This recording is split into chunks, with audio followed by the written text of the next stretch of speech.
जी दोस्तों नमस्कार। जैसा कि आप जानते हैं कि पिछली वीडियो में मैंने अदिश और सदिश राशि के पूरे कॉन्सेप्ट को हकीकत ज्ञान से बताया और तय मानिए यदि आप उस वीडियो को देख लेते हैं तो आज का जो सेशन है क्वेश्चन आंसर का सेशन है, प्रश्न उत्तर का सेशन है जिसका आप जवाब देने में सक्षम रहेंगे। तो आज का सेशन दोस्तों बहुत ही महत्वपूर्ण है आपके एग्ज़ाम में, खासकर यूपी पुलिस रेडियो ऑपरेटर में जरूर यहाँ से क्वेश्चन पूछे जाएंगे और बीपीएससी के एग्ज़ाम में भी दोस्तों यहाँ से क्वेश्चन पूछे जाते हैं। आप प्रीवियस ईयर के क्वेश्चन उठाकर देख लीजिएगा। तो चलिए दोस्तों हम बात करते हैं अदिश और सदिश के जो पूरे कॉन्सेप्ट को प्रीवियस वीडियो में बताया गया था उसके न्यूमेरिकल के बारे में आज चर्चा होगी। तो चलिए दोस्तों इसके साथ ही शुरू करते हैं। उसके पहले यदि आप हमारे चैनल में नए हैं तो प्लीज़ हमारे चैनल को सब्सक्राइब करिए और बेल आइकन को दबाइए। दोस्तों आपके सब्सक्राइब करने से हमें मोटिवेशन मिलता है कि हाँ हम काम ठीक कर रहे हैं। आपके लिए दोस्तों हमने पूरे फ्री में पूरे साइंस को जीरो से लेकर हीरो तक पढ़ाने का निर्णय लिया है, A to Z। दोस्तों यूट्यूब पर हमने भी सर्च किया कोई ऐसा प्लेटफार्म जो पूरी शुरू से अंत तक बताए, तो ऐसा नहीं मिला हमें दोस्तों। अगर होगा भी तो शायद हम उसे नहीं देख पाए होंगे, लेकिन दोस्तों हमारा यह चैनल पूरे साइंस को जीरो से लेकर हीरो तक आपको बनाने कर ही छोड़ेगा। चलिए दोस्तों इसके साथ ही हम सेशन आज का शुरू करते हैं। आज का सेशन बहुत ही लाजवाब होने वाला है, बहुत ही इंटरेस्टिंग होने वाला है और जितने भी दोस्तों आपके दोस्त हों उनके पास वीडियो को शेयर करें। आपका बड़े भाई का यह एक अनुग्रह है, इस अनुग्रह का आप हो सके तो पालन करें और दोस्तों के पास शेयर। तो दोस्तों सबसे पहले क्वेश्चन को देखते हैं। ये कोई वेक्टर A है जिसका मान क्या है? इस वेक्टर A का मान है 3ik plus 5jk plus 6k cap. यह एक वेक्टर A है जिसकी वैल्यू हमारा ये गिवन है। इस वेक्टर का परिमाण ज्ञात कीजिए। परिमाण बोले तो दोस्तों मैग्नीट्यूड ज्ञात करने के बाद किया है। आप सबको ज्ञात होगा दोस्तों कि जो हमारा आई टर्म वाला पद होता है यह x अक्ष के तरफ मैग्नीट्यूड को दर्शा रहा है 3 की, x के तरफ 3 मैग्नीट्यूड है। ये y अक्ष ये किसको y अक्ष के तरफ दिखाता है हमारा 5 मैग्नीट्यूड और ये k अक्ष के तरफ हमारा 6 मैग्नीट्यूड। 6k का कहने का तात्पर्य क्या है कि यह z अक्ष के तरफ है और ये y अक्ष के तरफ है और ये x अक्ष के तरफ है। दोस्तों यदि यह बातें हमारी समझ में नहीं आ रही होगी तो प्लीज़ हमारे वीडियो का प्रीवियस वीडियो को देखें, आपको पूरी कॉन्सेप्ट वहाँ देखने को मिलेगा और तब जाकर यह आप अच्छे से समझ लीजिएगा। तो वहाँ पर मैंने बताया था दोस्तों कि मैग्नीट्यूड जो होता है वो क्या होता है? माड ऑफ वेक्टर A को मैग्नीट्यूड कहते हैं, जिसको कैसे निकालने की विधि मैंने बताया था। यदि आपको याद होगा कि ये I से जो रिलेटेड है उसका मैग्नीट्यूड जो है उसके स्क्वायर प्लस y से जो है उसका स्क्वायर प्लस z का स्क्वायर, यानी ये x y z क्या है दोस्तों? यही i से जो लगा है वो हमारा x के परिमाण को दिखा रहा है और j से लगा है y के परिमाण को दिखा रहा है और k से जो लगा है हमारा z अक्ष के परितः जो लगा है हमारा परिमाण उसको बता रहा है। तो हम परिणामी इसका परिमाण बताइए, इसका मतलब इसका परिमाण अगर हम निकालेंगे, इसका मैग्नीट्यूड निकालेंगे वेक्टर A का, तो वेक्टर A का मैग्नीट्यूड निकालेंगे तो हमारा क्या निकल कर आएगा? तो इस पर वैल्यू पुट कर दीजिए। x के जगह पर क्या है दोस्तों? 3 है तो 3 का स्क्वायर प्लस y की जगह पर क्या है? 5 है तो 5 का स्क्वायर, z की जगह पर क्या है? 6 है तो 6 का स्क्वायर। तो इस तरीक़ा से हमें देखने को मिलेगा 70 यानी √70 हमारा आंसर होगा। यही हमारा मैग्नीट्यूड है किसका? वेक्टर A का। तो चलिए दोस्तों यदि आपको समझ में आ रहा होगा तो आप प्लीज़ हमारे चैनल को सब्सक्राइब और साथ साथ बेल आइकन जरूर दबाएं और साथ ही में दोस्तों के साथ शेयर भी करें। चलिए दोस्तों नेक्स्ट क्वेश्चन को देखते हैं। नेक्स्ट क्वेश्चन हमारा क्या कह रहा है? तो नेक्स्ट क्वेश्चन को देखते हैं तो दोस्तों कह रहा है कि वेक्टर A बराबर 3ik प्लस 4k कैप का परिमाण ज्ञात कीजिए। वही क्वेश्चन दोस्तों रिपीटेड क्वेश्चन है। परिमाण की बात अगर करेगा तो मैंने पहले ही बताया कि इसको माड में आप लिख दीजिएगा और क्या करिएगा इसके परिमाणों को वर्ग कर दीजिएगा अलग अलग, माने 3 का वर्ग और उसे अंडर रूट में कर दीजिए। 3 का वर्ग 4 का वर्ग, हमें क्या देखने को मिलेगा, ये हमें 9 मिलेगा, ये 16 मिलेगा, यानी रूट में हमारा 25 और बाहर आएगा तो हमारा परिमाण मिलेगा 5, यानी 5 यूनिट माने मात्रक नहीं है इसलिए हम यूनिट लगा दिए हैं। यानी ये परिणाम में भले ये 3i और 4k ये क्या प्रदर्शित कर रहा है, देखिए ये भी फिगर बना दे रहे हैं। मान लीजिए यह कोई बिंदु है, अब मान लेते हैं a एक फोर्स है, तो इसका मतलब क्या हुआ कि हमारा इस बिंदु पर इधर की तरफ 3i न्यूटन का हमारा क्या बल काम कर रहा है।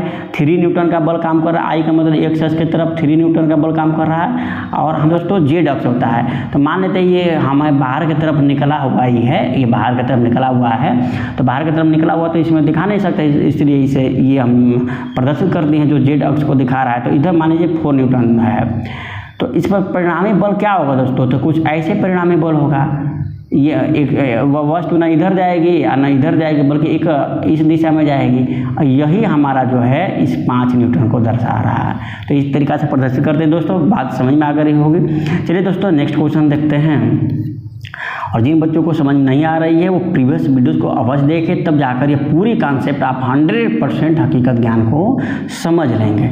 चलिए दोस्तों देखते हैं, ये क्वेश्चन कह रहा है कि 3i cap plus 5k cap में y अक्ष पर परिमाण ज्ञात करिए। y अक्ष पर दोस्तों, अब आप सभी जानते हैं कि i जो होता है वो x अक्ष पर जो परिमाण रहता है वो दिखाता है, y अक्ष पर जो हमारा परिमाण रहता है वो दिखाता है, जे हमारा j के बाद क्या आता है k रहता है, वो z अक्ष पर जो परिमाण है वो बताता है। तो क्या हमारा पूछ रहा है कि y अक्ष पर परिमाण यानी j वाला टर्म पूछ रहा है, तो j वाला टर्म इसमें गिवन है या नहीं, नहीं दोस्तों नहीं गिवन है। तो हम क्या कर देंगे, y अक्ष पर हमारा मैग्नीट्यूड क्या हो जाएगा, y अक्ष पर हमारा मैग्नीट्यूड क्या हो जाएगा, नहीं है, तो 0 हमारा ये हमारा राइट आंसर हो जाएगा। अगर यही पूछ देता कि z अक्ष पर क्या परिमाण है या क्या प्रक्षेप है, ये भी एग्जाम में आ जाता है, क्या प्रक्षेप है, तो आप क्या बताइएगा। तो चलिए देखिए, अगर पूछ देगा जेड अक्ष पर तो हमारा के वाला क्या है हमारा 5 आप बता देते हैं। चलिए दोस्तों नेक्स्ट क्वेश्चन को देखते हैं। नेक्स्ट क्वेश्चन है दोस्तों आप वीडियो को पॉज करके इस क्वेश्चन को करें, आप फिर वीडियो को प्ले करके देखिए कि आपका आंसर सही है या गलत। चलिए देखिए क्वेश्चन कह रहा है किसी बिंदु पर वेक्टर f बराबर 2i cap minus 3j cap plus 4k cap Newton का बल लगा हो तो उस बल का परिमाण, मतलब इसका परिमाण पूछ रहा है। दोस्तों बार बार मैं एक ही क्वेश्चन को बता रहा हूँ कि परिमाण पूछे यानी इसका मॉडुलस पूछ रहा है। अब मॉडुलस निकालने के क्या करते हैं, तो हम अंडर रूट में इनके वर्गों का योगफल निकाल लेते हैं। 2 का स्क्वायर, अब -3 का स्क्वायर लिखिए या डायरेक्ट 3 का स्क्वायर लिखिए, बात वही है, क्योंकि माइनस का वर्ग करेंगे तो माइनस इंटू माइनस प्लस होता है, तो डायरेक्ट 3 भी हम लिख सकते हैं, यहाँ चिन्ह लिखने की ज़रूरत नहीं है। तो यहाँ हमारा 2 दूनी का 4, 3 का 9, 4 चौका 16, 4 और 9 हुआ 13, 16 रूट 29 हमारा न्यूटन, ये हमारा परिमाण हुआ इस बल का, यही हमारा आंसर है। चलिए दोस्तों नेक्स्ट क्वेश्चन को देखते हैं। दोस्तों नेक्स्ट क्वेश्चन है हमारा वेक्टर a बराबर 2i cap plus 3j cap plus 5k cap और वेक्टर b बराबर 3i cap minus 2j cap plus 6k cap है। तो vector a dot vector b और a cross vector b cross मान ज्ञात कीजिए। a डॉट का मतलब क्या हुआ दोस्तों, अदिश गुणन हुआ। मैंने कल बताया था डॉट जो होता है वेक्टर का जो डॉट होता है वो अदिश गुणन भी के नाम से भी जानते हैं या स्केलर प्रोडक्ट के नाम से भी जानते हैं। तो ये स्केलर प्रोडक्ट पूछा है और यहाँ पर क्या पूछा है दोस्तों, क्रॉस प्रोडक्ट पूछा है। क्या पूछा है, क्रॉस प्रोडक्ट या इसका अन्य नाम आप जानते ही हैं, इसका सदिश गुणन है, क्रॉस प्रोडक्ट पूछा। आप सभी को जानकारी होगी कि स्केलर प्रोडक्ट का मतलब क्या होता है और क्रॉस प्रोडक्ट का मतलब क्या होता है। तो उस आधार पर प्रीवियस वीडियोज़ के आधार पर दोस्तों देखते हैं तो हमें समझ में आता है और हमें जानकारी मिलती है कि एक vector a dot vector b बराबर अगर हम इसका देखते हैं तो डायरेक्ट कैसे निकालते हैं दोस्तों, एक तो ए बी cos थीटा से निकाल सकते हैं, लेकिन यहाँ पर कोण का मान तो गिवन है नहीं, इसलिए हम क्या करेंगे, ये डायरेक्ट वेक्टरों को लिखेंगे। क्या लिखेंगे, 2i cap plus 3j cap plus 5k cap bracket बंद dot 3i cap minus 2j cap plus 6k cap. ये हमारा दोस्तों गिवन है, ये डाट है। और दोस्तों अब पूर्ण जैसे हम बीजगणितीय गुणा करते हैं उसे गुणा करें तो क्या होगा, इसका इन तीनों में हम करेंगे तो चलिए हम करते हैं। 2i कैप डॉट तो 3.i। अब आगे अगर हम बात करते हैं 2i का जब j में होगा, तब मैंने प्रीवियस वीडियो में बताया था, यहाँ पर एक बार और बताता हूँ, स्केलर में स्केलर या यहाँ पर डॉट प्रोडक्ट लिखते हैं, डॉट प्रोडक्ट में हमने बताया था, और हमने क्रॉस प्रोडक्ट में प्रीवियस वीडियो में बताया था।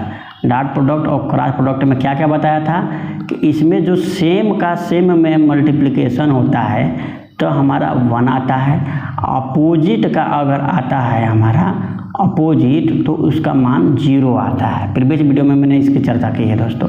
अपोजिट बोले तो जैसे i का j में होगा तो 0 हो जाएगा, i का k में होगा तो 0 हो जाएगा, और सेम रहेगा जैसे i का i में होगा तो उसकी वैल्यू 1 होगी।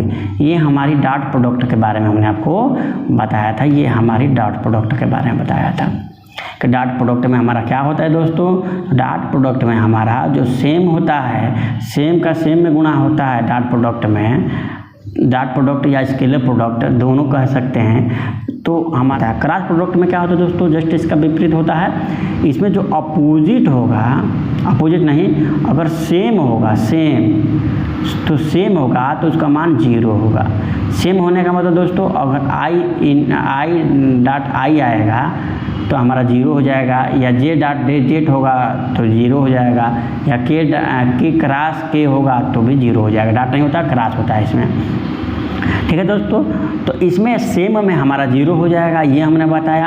अपोजिट होगा तो मैंने क्या बताया, अपोजिट में क्या होता है आपको बताया था। अपोजिट के लिए i j और k को आप क्लॉकवाइज में घुमाइए, ये हमारा होता है कब, जब हमारा क्रॉस प्रोडक्ट होता है।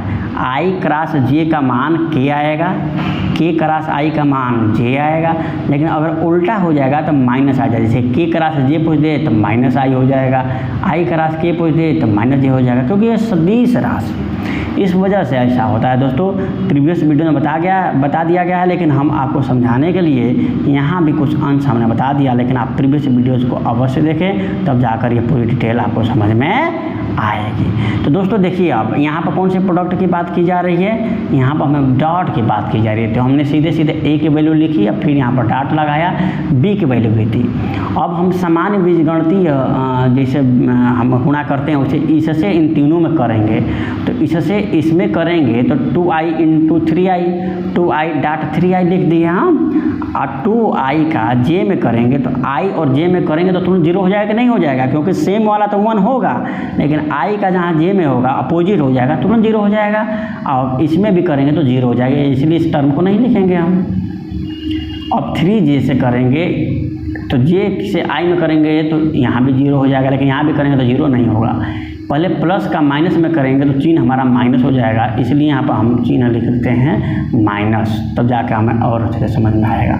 तो यहाँ पर हम लिखे माइनस 3j का 2j में करेंगे तो 3j cap dot 2j cap plus वैसे 5k का i में करेंगे तो अपोजिट होने के कारण डॉट है इसलिए 0 होगा, k का j में करेंगे तो 0 होगा, और k का k में करेंगे तो 0 नहीं 1 होगा। लेकिन इसको हम पूरा बढ़िया से लिख देते हैं 5k इंटू 6k कैप, ठीक है दोस्तों।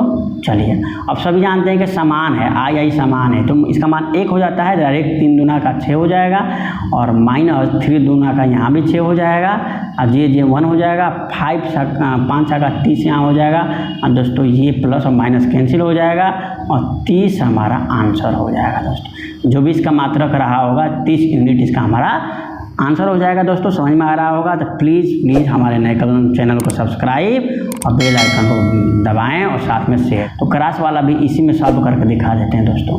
मान लीजिए कि इसके जगह पर हम क्रॉस लगा देते तब क्या होता,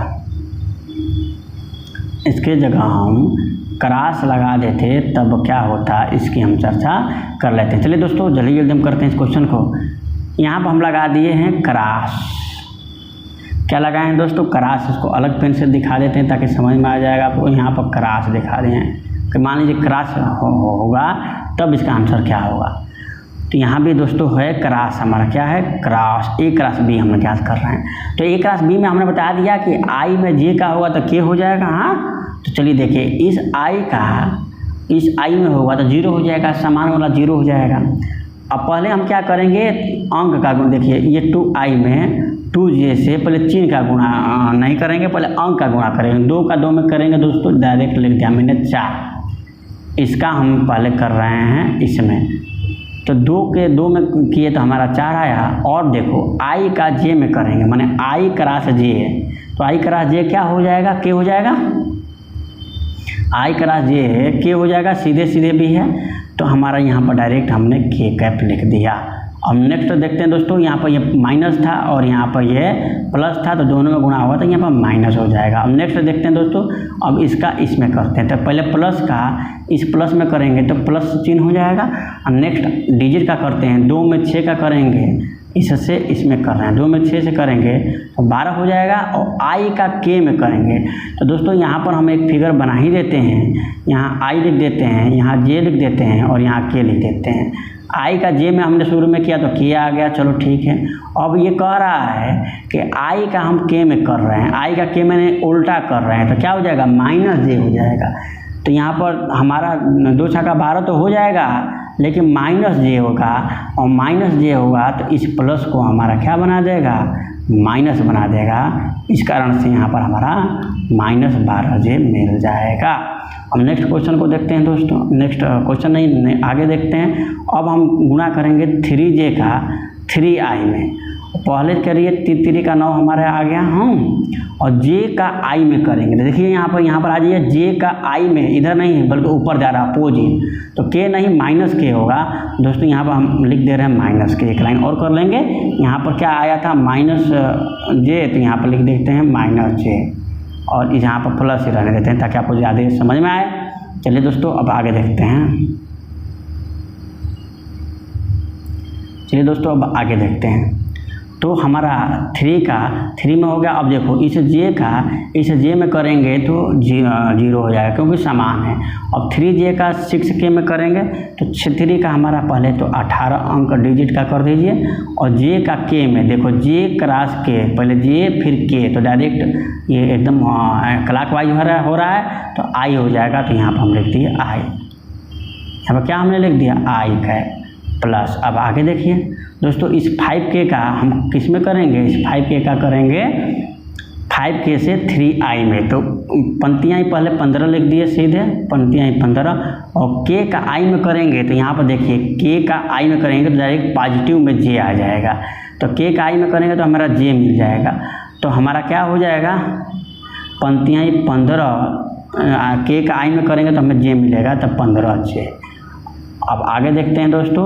अब हमारा आगे 5k का पहले 2j में करेंगे, पहले माइनस से प्लस में करेंगे तो दोस्तों माइनस होगा। अब 5 दूना का हमारा 5 दूना का 10 हो जाएगा, तो यहाँ पर लिख दिया है 5 दूना का 10। और आगे देखिए k का j में करेंगे तो क्या होगा, देखिए k का j में करेंगे तो उल्टा हो रहा है, i तो होगा लेकिन -i हो जाएगा। तो यहाँ पर हमने लिख दिया -i। और यहाँ पर क्या था दोस्तों, +15j है, प्लस 3 1 मिनट दोस्तों यहाँ से देखते हैं। और दोस्तों समान वाला को एक साथ जोड़ते हैं जिससे देखिए 4 सकता है। चलिए दोस्तों नेक्स्ट क्वेश्चन को देखते हैं। नेक्स्ट क्वेश्चन है कि वेक्टर a बराबर 2i cap plus 3j cap, vector b बराबर 3i cap minus 2j cap, then find the angle. ये है एंगल, एंगल का मतलब दोस्तों होता है कोण। एंगल बिटवीन a और b के बीच कोण पूछ रहा है। तो दोस्तों इसके 2 सूत्र होते हैं, आप सभी जानते हैं कि vector a dot vector b बराबर हमारा क्या होता है, ab cos थीटा होता है, ab cos थीटा। यहीं से थीटा का मान हमें ज्ञात करना है दोस्तों।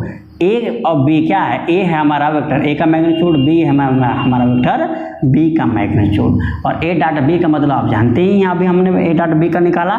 डॉट में क्या होता है, जो आई आई है 1 होगा, जे जे है 1 होगा, मैंने समान वाला 1, अपोजिट वाला 0। एंगल पूछ रहा है तो एंगल निकाल लेंगे। और एक ये यहाँ से भी निकाल सकते हैं, ए क्रॉस बी बराबर क्या होता है दोस्तों, ए बी साइन थीटा।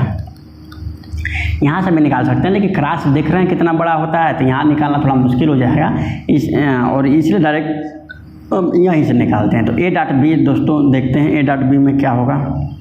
तो ए डॉट बी ये स्केलर प्रोडक्ट है दोस्तों, और इसका मान चूँकि अदिश आता है, माने अंक में आता है, इसलिए आसानी से इसमें निकाला जा सकता है। इसमें क्या आएगा कि ए क्रॉस बी निकालिएगा तो ये आई जे के क्रम में होगा, इसलिए कोण निकालना थोड़ा कठिन हो जाता है, इसलिए हम इसको ही चुनते हैं।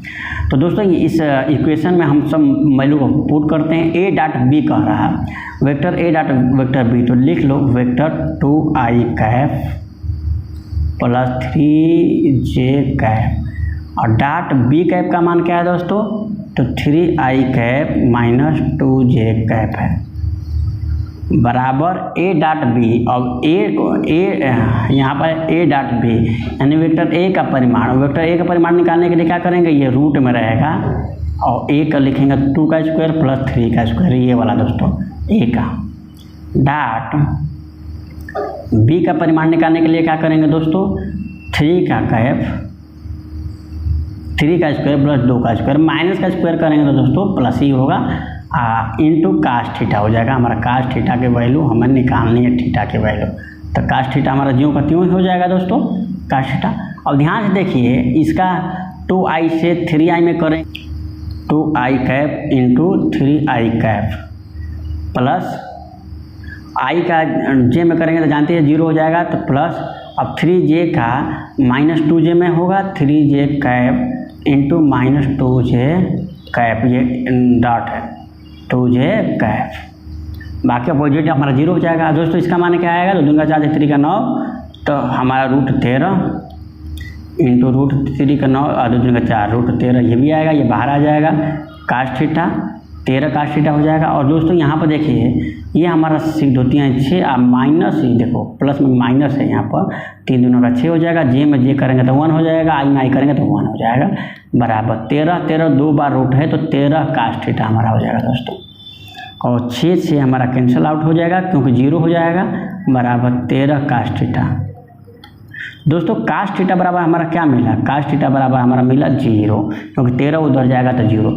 कास कितने का मान 0 होता है दोस्तों, कास 90 डिग्री का मान क्या होता है, 0 होता है। तो ये देखो कास और कास हमारा कैंसिल आउट का मतलब थीटा का मान क्या हो जाएगा, 90 हो जाएगा। इस तरीक़ा से हमारा मिल गया थीटा बराबर 90 डिग्री। तो काफ़ी इजी क्वेश्चन था दोस्तों, इस क्वेश्चन को बार बार 2-3 बार आप प्रैक्टिस करिएगा तो ये काफ़ी इजी लगेगा दोस्तों। देखने से भारी भरकम लग रहा है, लेकिन आप करेंगे तो इजी। नंबर हमारा 8 है, कह रहा है कि एक चक्की के हैंडल पर कोई फोर्स F है, इतना कार्य कर रहा है, इतने न्यूटन का फोर्स कार्य कर रहा है, F का मान दिया है, और अक्ष के पर घूमने लगती है, यदि अक्ष के हैंडल की दूरी माने वेक्टर r का मान दिया है, तो बल आघूर्ण। दोस्तों आप सभी को पता है टाउ बराबर ज्ञात करिए, तो टाउ बराबर vector F cross vector r होता है, और F का मान रखिए दोस्तों ये क्या है, 2i cap plus 3j cap plus 4k cap, ये मान रखेंगे, और वेक्टर r का मान हमारा क्या है, 5i cap minus 3j cap plus 5k cap. और इस तरीका का क्रॉस हमने अभी करना दिखाया, क्रॉस करके इसका आंसर आप याद करिएगा दोस्तों, कमेंट सेक्शन में अवश्य भेजिएगा, क्योंकि एक क्वेश्चन मैंने इस पर बता दिया है। नेक्स्ट क्वेश्चन कह रहा है दोस्तों कि वेक्टर a बराबर इतना का एकांक सदिश ज्ञात करिए। दोस्तों प्रीवियस वीडियो में आपको बताया गया है कि एकांक सदिश अगर पूछे किसी का भी तो उसको दर्शाते हैं ऐसे, एकांक सदिश a बराबर वेक्टर a लिख दीजिए और इसके माड से आप डिवाइड कर दीजिए, हमें मिल जाएगा। तो चलिए वेक्टर a लिखिए, तो वेक्टर a क्या है दोस्तों, 2i cap minus 3j cap minus 4k cap. और इसका माड ज्ञात करने के लिए क्या करेंगे दोस्तों, इनका रूट में वर्गों का योगफल ज्ञात कर लेंगे दोस्तों, ये स्क्वायर है, दोस्तों पॉजिटिव क्यों ले रहे हैं, क्योंकि निगेटिव का हम करेंगे तो हमारा पॉजिटिव मिल जाएगा। चलिए दोस्तों 2i cap minus 3j cap minus 4k cap बटा हमें मिलेगा हमारा 39। चलिए एक बार और देख लीजिए 4 और 9 हमारा 13 और 13 का 16, 13 16 दोस्तों 29 होता है ना। आप सभी क्यों गलत बता रहे हो, 29 यही हमारा आंसर है। अब अलग अलग भाग कर दीजिए, यही लिख दीजिए, यही हमारा यूनिट क्या है। और दोस्तों इसका परिमाण जब निकालिएगा, इसका परिमाण निकालिएगा तो आपको परिमाण मिलेगा 1, क्योंकि आपको यूनिट एकांक सदिश की यह परिभाषा ही होती है कि उसका परिमाण 1 होता है। आप निकाल कर देखिएगा दोस्तों, जरूर परिमाण 1 आएगा। आप निकालें ताकि आपका। चलिए दोस्तों नेक्स्ट देखते हैं। नेक्स्ट क्वेश्चन दोस्तों क्या कह रहा है, नेक्स्ट दो क्वेश्चन कह रहा है। नेक्स्ट क्वेश्चन दोस्तों यूनिट से उठाए हैं, क्योंकि ये क्वेश्चन जरूर आता है कि 1000 किलोमीटर में कितना एंगस्ट्राम होगा। तो इस प्रकार के क्वेश्चन को सबसे पहले मूल में बदलते हैं। मूल का मतलब हमारा किलोमीटर का मूल मात्रा क्या है, मीटर, तो पहले मीटर में बदलिए, आप फिर जहाँ पूछ रहा है वहाँ लेकर जाइए। ठीक है दोस्तों, तो पहले हम मूल में बदलते हैं। 100 किलोमीटर 1000 को 1000 लिख दीजिए। और आप सब जानते हैं किलोमीटर में कितना मीटर होता है, 10 के पावर 3 होता है। नहीं जानते हो तो जाइए देखिए एग्जाम, जाइए प्रीवियस वीडियो को देखिए, आराम से जान जाएंगे। चार्ट बनाया गया, ये मीटर में हो गया दोस्तों चेंज। और नेक्स्ट स्टेप क्या करते हैं, तो जो अंक है वो आराम से लिख लो। इस मीटर को हम एंगस्ट्राम में चेंज करेंगे। तो दोस्तों सबसे पहले हम 2 चार्ट बनाए थे, एक चार्ट ऊपर से नीचे की तरफ जा रहा था और दूसरा हमारा इधर की तरफ बना था। तो ये ऊपर की तरफ जा रहा था और नीचे की तरफ जा रहा था। तो एंगस्ट्राम में मैंने बताया था कि हम लोगों ने क्या देखा था कि 1 एंगस्ट्राम बराबर होता है 10 के पावर माइनस 10 मीटर। 10 के पावर माइनस 10 मीटर होता है दोस्तों, 10 के पावर माइनस 10 मीटर होता है, 10 के पावर माइनस 10 मीटर होता है। तो यहाँ से 1 मीटर बराबर अगर निकालेंगे तो क्या होगा, 1 बटा 10 के पावर माइनस 10 एंगस्ट्राम हो जाएगा। ये इधर जाकर पलट जाएगा, यानी 1 मीटर बराबर हमारा होगा 10 के पावर 10, माफ करिएगा ये प्लस में हो जाएगा, 10 के पावर 10 एंगस्ट्राम हो जाएगा, पॉजिटिव में हो जाएगा। तो यहाँ पर क्या हो जाएगा 10 के पावर 10 एंगस्ट्राम पॉजिटिव में। क्यों, क्योंकि यहाँ मैंने बता दिया। अब मल्टीप्लाई कर दीजिए, यही आपका आंसर है। इसको कैसे एक लाइन में लिखिएगा, ये डायरेक्ट लिखिएगा 10 के पावर 3 और 10 के पावर 3 और 10 के पावर 10 13 और 3 टे सुनाइए, यानी 16 हमारा 10 के पावर 16 हमारा आंसर हो जाएगा। इतना एंगस्ट्राम हमारा आंसर हो जाएगा। चलिए नेक्स्ट क्वेश्चन देखते हैं दोस्तों। फिर आ गया है कि 10 एंगस्ट्राम को किस में बदलो, मेगामीटर में, मेगामीटर में बदलने के लिए कह रहा है। तो वही बात कि सर्वप्रथम हम किस में बदलेंगे, एंगस्ट्राम को हम मीटर में बदलेंगे। 10 को 10 ही लिखने दीजिए। 1 एंगस्ट्राम में कितना होता है, 10 के पावर माइनस 10 मीटर होता है। फिर भी चार्ट को जरूर देखें, मीटर में बदल गया। अब नेक्स्ट स्टेप करेंगे 10 × 10 के पावर माइनस 10। अब मीटर को किस में बदलना है दोस्तों, मेगामीटर में। तो उसका सूत्र लिख लीजिएगा यहाँ पर। 1 मेगामीटर बराबर क्या होता था, 1 मेगामीटर बराबर हमारा होता था 10 के पावर 6 मीटर होता था। लेकिन इस मीटर को हमें बदलना है मेगामीटर में, इसलिए हम इसको इधर ही रहने दें। इधर से 1 मीटर के वैल्यू ज्ञात करें। 1 मीटर के वैल्यू ज्ञात करेंगे तो ये इधर जाएगा, यानी हो जाएगा 1 बटा 10 के पावर 6 मेगामीटर, मेगामीटर। तो ये वैल्यू रखिए यहाँ पर रखेंगे तो क्या होगा, 1 बटा 10 के पावर 6 हमारा मेगामीटर, मेगामीटर। देखिए दोस्तों 10 के पावर माइनस 6 10 के पावर 1 है। अब डायरेक्ट देखिए कैसे करते हैं। 10 के पावर माइनस 10 ये वाला लिख दिए, 10 के पावर 1 है, प्लस है तो प्लस 1 जोड़ दिए इसी पे। 10 के पावर 6 नीचे है, ऊपर जाएगा तो माइनस 6 हो जाएगा। तो हमारा इस प्रकार से होगा -10 और -6 -16 और 1 प्लस है तो इसको बना देगा -15। इस प्रकार से हमारा ये दोस्तों क्या हो गया आंसर। दोस्तों प्लस माइनस कैसे हो रहा है नहीं समझ में आ रहा है कि जोड़ घटाना कैसे कर दिए, तो ये क्लास 1 और 2 3 की बात है। अगर नहीं समझ में आ रहा होगा तो दोस्तों मैथ का सेशन लेंगे तो ये सब भी क्लियर हो जाएगा। चलिए दोस्तों नेक्स्ट क्वेश्चन देखते हैं। नेक्स्ट क्वेश्चन है हमारा 15 न्यूटन का। नेक्स्ट क्वेश्चन है 15 न्यूटन मार्क करिएगा 12 न्यूटन तथा 15 न्यूटन के दो बल यक्ष कोण बनाते हुए कार्य करते हैं, उनका परिणामी 13 न्यूटन है, तो यक्ष का मान होगा।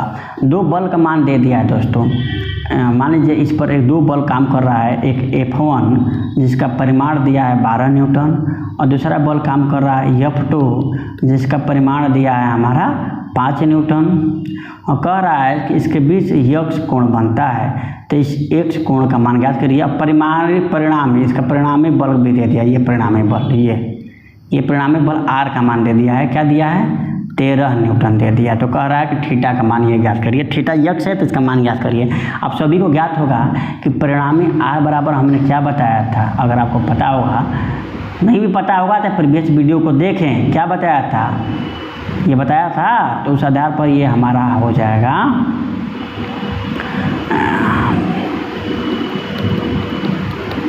cos theta. दोस्तों ये बताया था कि नहीं बताया था दोस्तों, ये आपको बताया गया था, तो अब इसका मान रख दीजिए, आंसर आपका आ जाएगा। देखिए इस R का मान भी दिया है, इस R का मान देखिए तो क्या दिया है 13 न्यूटन, तो यहाँ पर लिखिए 13, और F1 का मान क्या दिया दोस्तों 12 का स्क्वायर,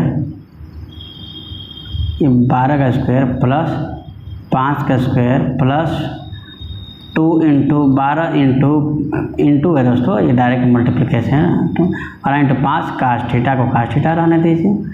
अब देखिए स्क्वायर इधर आ जाएगा तो 13 का यहाँ पर स्क्वायर आपको देखने को मिल जाएगा। 12 का स्क्वायर दोस्तों ये रूट इधर आकर इधर स्क्वायर बन जाएगा, तो 13 का स्क्वायर हो जाएगा। अब 12 का वर्ग यहाँ पर होगा हमारा 144 प्लस 25 प्लस 12 दूना 12 5 60 दूना का 120 cos थीटा। दोस्तों 13 का वर्ग हमारा 169 होता है, तो 169 इक्वल टू हमारा 144 125 भी 169 cos थीटा हमारा 120 cos थीटा हो जाएगा। और आप सभी को ज्ञात है कि 169 मालूम है कि 0 हो जाएगा, तो और इस तरीक़ा से हमारा क्या हो जाएगा cos थीटा बराबर 0, क्योंकि 120 भी उधर जाएगा तो 0 हो जाएगा, ये 0 हुआ है, 120 बटा होगा तो 0 हो जाएगा। और cos कितने की वैल्यू 0 होती है, यहाँ पर दोस्तों सॉल्व कर देते हैं। cos कितने की, देखो cos थीटा बराबर 0 आया, cos कितने की वैल्यू 0 होती है, तो cos 90 की वैल्यू 0 होती है। तो cos से cos हमारा मतलब कैंसिल नहीं होता है, लेकिन मान लीजिए कि कैंसिल है, तो थीटा बराबर 90 डिग्री होगा। 90 डिग्री हुआ यानी π/2। दोस्तों यहाँ पे ये होता है कि cos और cos सेम है, तो जाहिर बात है थीटा और 90 भी सेम होना चाहिए, π/2 ऑप्शन नंबर डी। इस तरीके से दोस्तों नेक्स्ट क्वेश्चन देखते हैं। इस तरीके के क्वेश्चन लगाते रहिए दोस्तों, एग्जाम में देखने को आपको अवश्य मिलेंगे। कह रहा है कि यदि दो बल सदिशों के परिमाण 6 न्यूटन तथा 8 न्यूटन है और वे परस्पर लंबवत लगे हैं, तो उनके परिणामी बल ज्ञात करिए। दोस्तों डायरेक्ट दे दिया है F1 बराबर हमारा 6 न्यूटन और F2 बराबर हमारा दे दिया है दोस्तों, F2 बराबर हमारा दिया है 8 न्यूटन, और थीटा लंबवत का मतलब थीटा बराबर 90 डिग्री। तो वहीं से R का मान पूछ रहा है दोस्तों, R का मान क्वेश्चन मान, तो वही फार्मूला लगाएंगे और R की वैल्यू ज्ञात करेंगे और इसका कमेंट सेक्शन में अवश्य देंगे कि इसका उत्तर क्या है। चलिए दोस्तों नेक्स्ट क्वेश्चन कह रहा है, नेक्स्ट क्वेश्चन कि निम्न राशियों में से कौन सी सदिश राशि नहीं है। आप सभी को पता है त्वरण एक सदिश राशि, संवेग एक सदिश राशि है, विस्थापन एक सदिश राशि है, लेकिन ऊर्जा अदिश राशि है। सबको बताया जा चुका है, क्योंकि इसमें दिशा का कोई रिलेशन नहीं होता, प्रीवियस वीडियो में नहीं मैंने बताया था।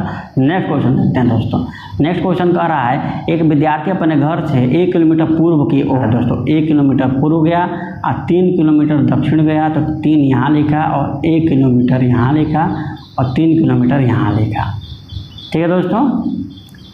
तथा अंत में 4 किलोमीटर पश्चिम की ओर, पश्चिम इधर है दोस्तों, 4 किलोमीटर इधर गया है, 4 किलोमीटर इधर का पहले मिटा लेते हैं तब जाकर इधर होगा, और लगभग 3 किलोमीटर आगे। और यहाँ से यहाँ तक दोस्तों अगर आप डाटा से दिखा दें तो ये टोटल हमारा 4 किलोमीटर है, 4 किलोमीटर है, 4 किलोमीटर है, तो जाहिर सी बात है। और ये हमारा 1 किलोमीटर होगा, ये यहाँ से लेकर यहाँ तक, तो यहाँ से यहाँ तक की दूरी क्या हो जाएगा दोस्तों 3 किलोमीटर हो जाएगा।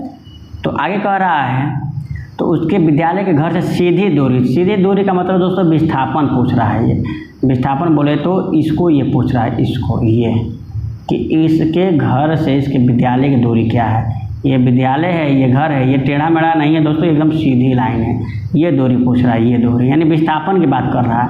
तो इसके लिए देखो ध्यान से, यहाँ पर एक समकोण त्रिभुज बन गया। ये दोस्तों मैथ का क्वेश्चन लगभग हो सकता है, ये भी सदिश राशि के क्वेश्चन है, ये पूछ रहा है। तो यहाँ से यहाँ तक क्या होगा, ये 3 किलोमीटर यहाँ है, तो ये हमारा 3 किलोमीटर हो जाएगा दोस्तों। और यहाँ 3 है ही, ये पूछ रहा है।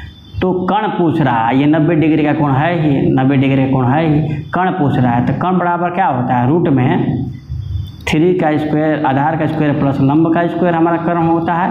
नहीं 3 स्क्वायर है दोस्तों, ये स्क्वायर 9 यानी ये हमारा 18 हो जाएगा। यहाँ पर हमारा होगा 3 × 2 यानी 3 बाहर आएगा √2 यानी 3√2 हमारा उत्तर हो जाएगा।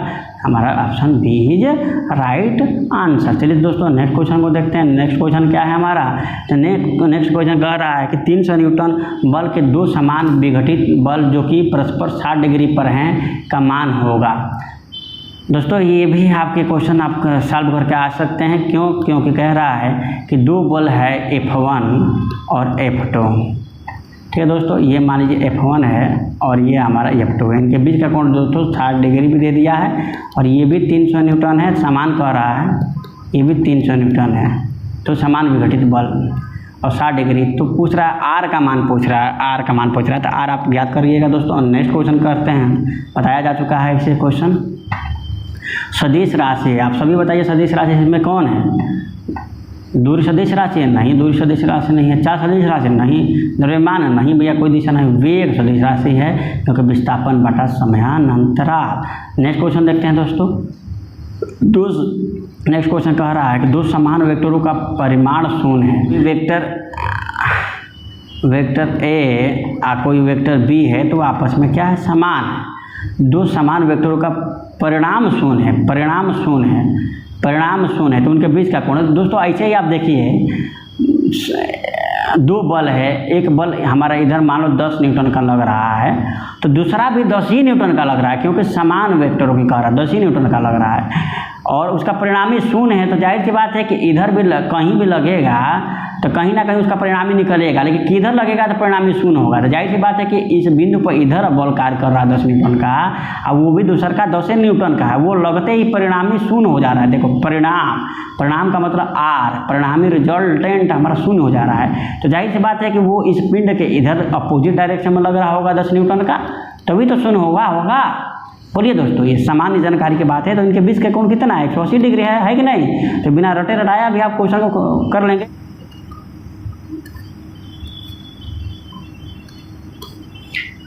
कि एक वस्तु ऊपर की ओर फेंकी जाती है 30 मीटर जो है ऊंचाई तक जाकर पुनः वापस चली आ जाती है, परिणामी विस्थापन। यानी कोई एक वस्तु है ऊपर की तरफ दोस्तों फेंकी गई, मान लो यह वस्तु ऊपर की तरफ फेंकी गई तो हमारा यहाँ पर वो वस्तु आ गई और दूरी कितना तय किया दोस्तों, 30 मीटर की दूरी यहाँ पर तय किया।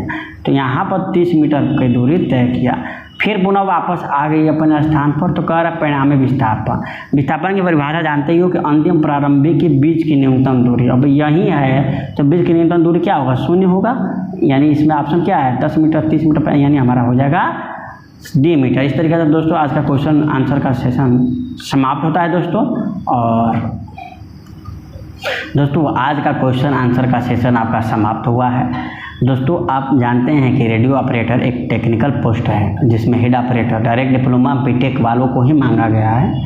तो जाहिर सी बात है आप इसमें से क्वेश्चंस एग्ज़ाम में न्यूमेरिकल्स जरूर आएंगे। और हमने एग्ज़ाम में देखा यूट्यूब पर इसकी वीडियोज़ जल्दी देखने को नहीं मिल रहा था, इसलिए हमने संपूर्ण वीडियोज़ को डालना शुरू कर दिया है। आप पढ़ते रहिएगा, एकदम फुल मार्क्स लेकर आइएगा। पूरी फिजिक्स आपको फ्री ऑफ कास्ट पढ़ाई जाएगी दोस्तों। अगर आपको लगता है कि हम इस गर्मी में आपके लिए मेहनत कर रहे हैं तो आपसे एक ही अनुरोध है कि आप चैनल को सब्सक्राइब करने के साथ साथ अपने दोस्तों पर भी शेयर करें। चलिए दोस्तों, इसके लिए अब वाणी को विराम लेते हैं। तब तक के लिए धन्यवाद।